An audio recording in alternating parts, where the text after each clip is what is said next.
I didn't flinch when they clapped. That's the thing about betrayal. You don't always see it coming, but when it arrives, it clarifies everything. The dining room smelled like cinnamon and pine. Christmas lights blinked red and green across smiling faces. Her father stood there, hand extended, his grip firm and congratulatory. "Thanks for taking care of my daughter all these years," he said loud enough for everyone to hear. "Now it's time for a real man to step in." He gestured to him. Marcus, her ex, sitting there in my chair, wearing my watch, the vintage Omega I'd left on the dresser that morning. The family clapped. Her mother, her sisters, even the kids joined in, their tiny hands adding percussion to my humiliation. I stood, grabbed my coat, looked her father directly in the eyes. "The house is mine." 3 words. His face went white. Then gray. Then he collapsed. "Let me take you back 6 months. We'd been married 8 years. Good years, I thought.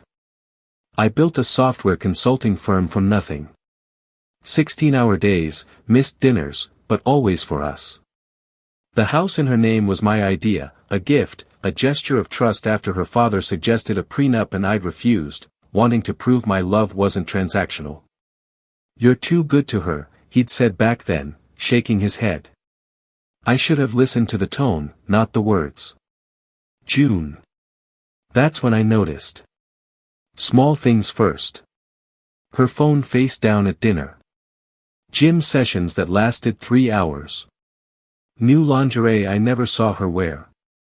I'm not the jealous type, but I'm not blind either. Then I found the texts. "Can't wait until he's gone. Just a little longer." Marcus, the ex-boyfriend her father had always preferred. The real man, who cheated on her twice before I came along. Apparently, they'd reconnected at her father's birthday party, the one I'd missed for a client emergency. I sat in my car outside our house, reading months of messages, the affair, the planning. Her father knew. Her whole family knew. They were waiting for the right moment to transition her life from me to him. Christmas dinner, public humiliation, clean break. I didn't cry. I didn't rage. I opened my laptop. The house was in her name, yes, but the mortgage was in mine. Every payment, every refinance, every penny of equity documented.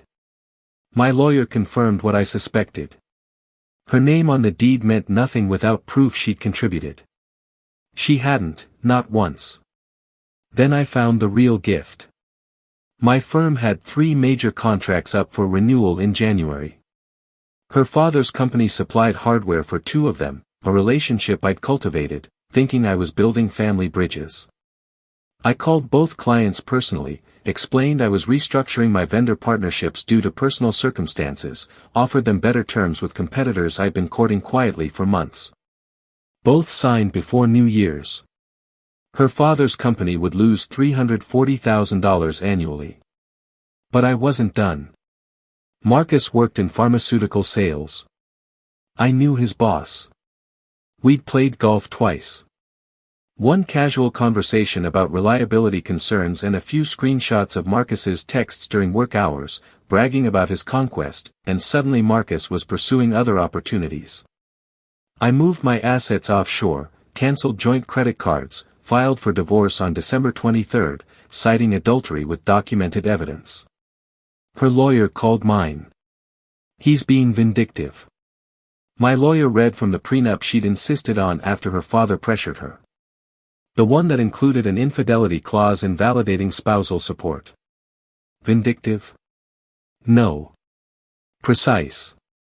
At the hospital, her father survived. Stress-induced cardiac episode. They said I sent flowers. The divorce finalized in February. She got her car and her student loans. I got everything else, including the house I'd paid for. The judge wasn't sympathetic to crocodile tears. Marcus moved back to his mother's basement. Her father's business downsized, cut staff, sold assets. She sends emails sometimes, apologies, explanations, claims she was confused and pressured. I don't read past the subject lines. Here's what they don't tell you about revenge. It's not the explosion. It's the silence after. The peace that comes when you realize you don't need closure from people who never valued you. I rebuilt. New clients, new city, new life. Sometimes I think about that moment, her father's hand in mine, his smug smile, the applause. How certain they all were that I'd crumble or beg or make a scene. Instead, I stood, spoke 3 words, and walked out of their lives forever. The house is mine, and so am I.